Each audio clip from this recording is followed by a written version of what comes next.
Thank you, Mr. Chairman. Mr. Bidlack, earlier we talked about on all emergency spending, we basically borrow the money. Done nowhere else through insurance, through any other government entity. They have to deal with emergency funds and rainy day funds. And I think you said that over the last 2 decades, it's north of maybe $10 trillion that have been added to the federal debt.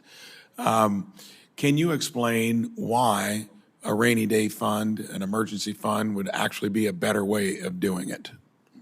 Yeah, thank you for the question. I think if I start, I mean, if you just consider a quick back of the envelope calculation, I mean, the cost of war project at Brown University estimates that we've spent around $8 trillion in total on the war on terror, and that was spending that was not expected pre-2001. If you consider the money that we spent on the pandemic, that's another $5 trillion. That was obviously not really expected prior to early 2020. And then if you consider the $3 trillion in sort of officially designated emergency spending, that's alone is 15, 16 trillion dollars out of an increase in the national debt of 26 trillion over that time. You're talking well north of 50%. So I think that the impact, you're correct to point out, of emergency spending, whether officially designated or otherwise, has been very significant.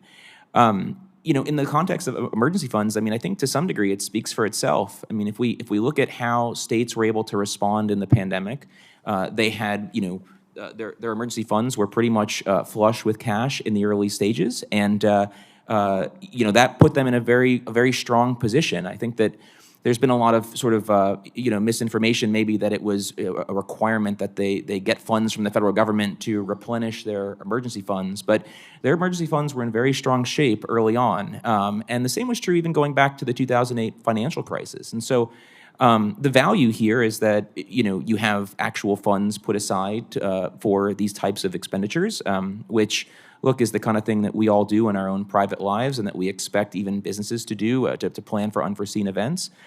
And the other underappreciated part, I think, of emergency funds is just the speed. As we learned in the context of the pandemic, the ability to respond quickly to an emergency or disaster situation is incredibly important. And so it's not just that you have money, it's that you also are able to respond in a much quicker fashion. And so I think it's something that we should definitely consider at the federal level, especially when we consider that at many points in time, the federal government has served as sort of a de facto backstop. And so it's very important that we have our federal finances in as strong of a position as possible, and an emergency fund could very well be an important component of that.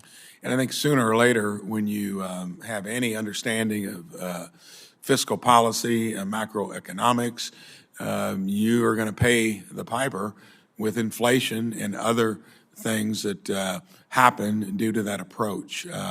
So when it comes to how would you, what policy proposals out there, is there anything else other than creating a rainy day fund, which is probably unlikely here? I don't think we'll do that until you hit the ditch fairly hard. Any other policy proposals that would make it a more sane approach rather than, we know the need is there, but it's the approach in this place that defaults to the, to me, shameful process of just putting more and more debt onto every body that's in a future generation, kids and grandkids.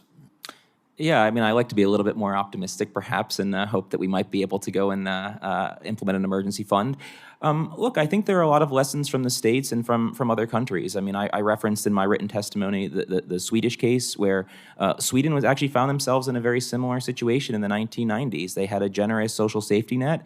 They don't sit on a large amount of oil reserves like their neighbor to the west, and they had to really think about how can we ensure the sort of programs that many people are reliant on, and they implemented statutorily, budget caps that put some level of restraint on their expenditures. And you see very effectively that countries like Sweden or Switzerland, perhaps being the other example that's often used, those countries have tended to respond far more effectively to crises, and done so in a way that didn't result in just blowing up their budgets. So they have a fairly, they got somewhat larger central government probably budget, but they don't borrow money to spend what they want to spend, and they're taking the responsibility of putting savings into emergency funding, which again is what all other places have to do.